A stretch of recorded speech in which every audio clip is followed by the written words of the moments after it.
We can start with the LoadHub. Basically, you could start with any part of the system. I like to start with where everything's going to end up, which is the LoadHub. The LoadHub is, as I mentioned before, it's a multifunction microgrid interconnect device.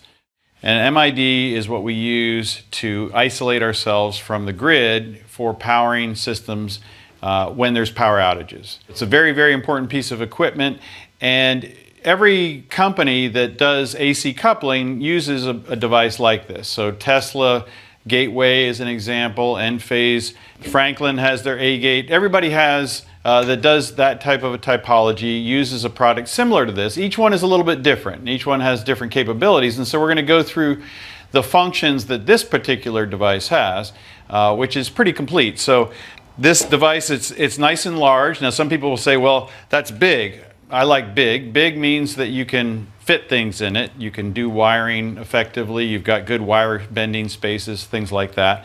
This comes with a mounting bracket on the back of it. So this is the way it comes out of the box. It comes with the mounting bracket on there.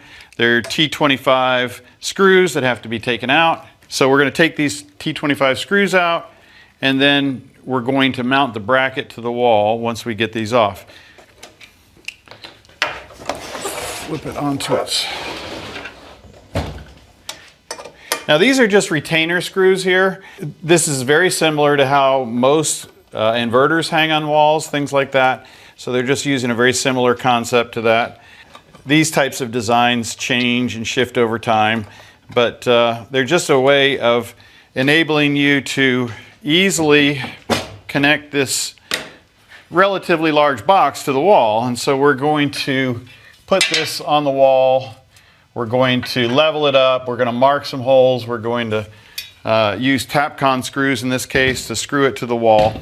So let's flip it back over again. Before we get into that, we're just going to show you inside this box. Nice little latch there that opens the door.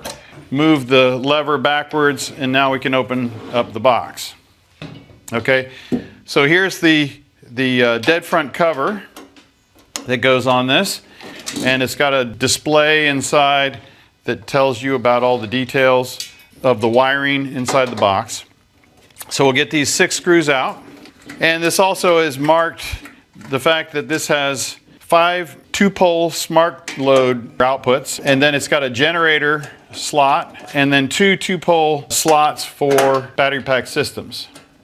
This particular system could handle up to 64 kilowatt hours, I believe. So each battery pack could have 32 kilowatt hours in it, 11.4 kilowatts of power each. So it's a lot of power. It's a lot of energy storage that can go through this. And it's of course rated for 200 amps as it's designed to handle most residential applications that are out there. Okay, so now we have the cover off.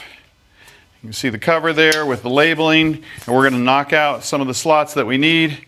Inside here, it's all labeled again, and then you can see the relays. There's various CTs in here, current transformers to measure current. You got the power in, power out. And so let's get into the details of putting this thing on the wall.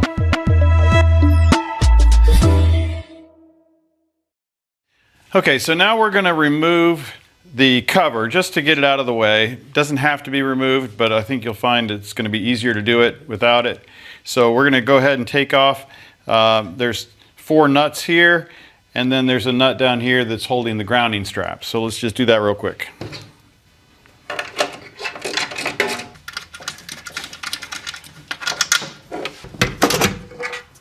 Next step is we're going to locate where this is going to go on the wall.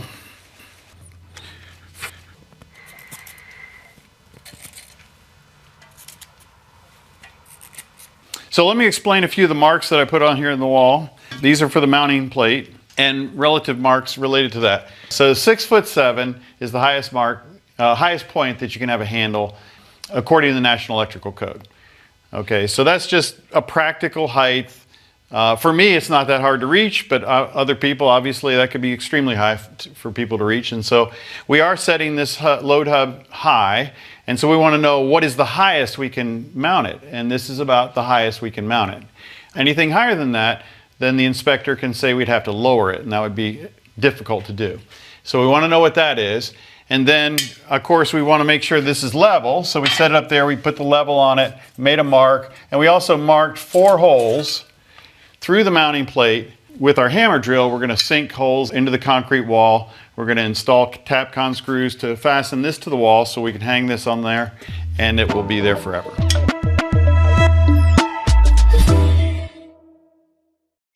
Okay, so let's bring us up to speed on where we're at now.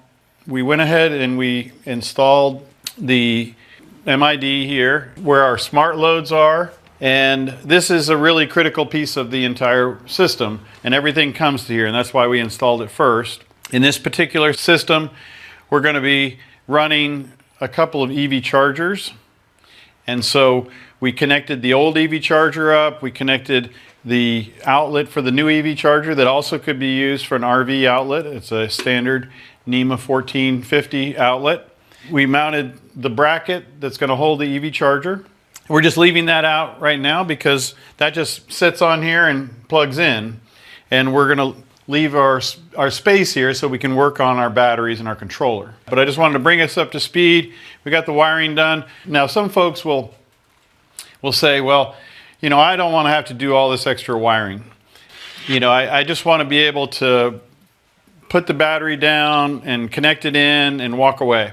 From a code point of view, the code wants you to be able to control and monitor loads that are going on in the system. And this particular system has 5 2-pole breaker spaces. Right now we're using 2 2-pole breaker spaces and a single pole breaker space. Now we could have 10 single pole breakers, we could have 5 2-pole breakers, or any combination thereof. And so this is very, very flexible. You don't have to have a separate controller panel, things like that. For uncontrolled loads, we come off of these terminals here. Now in this particular case, we're not going to have any uncontrolled loads. And in general, if you can put all your loads in these control loads, smart control circuits, that's going to be the preference, because then you can control all that through software. If you go into an outage and your battery starts getting low, then you can prioritize the loads that are most important to you. And that's a very, very important part of the system. But this is electrical work. It's not that hard. It's straightforward. It's well laid out equipment. You'll get good at it if you haven't had a lot of experience with that. Or hire an electrician to your team that can do all this stuff. They do this stuff in their sleep. That's the hub.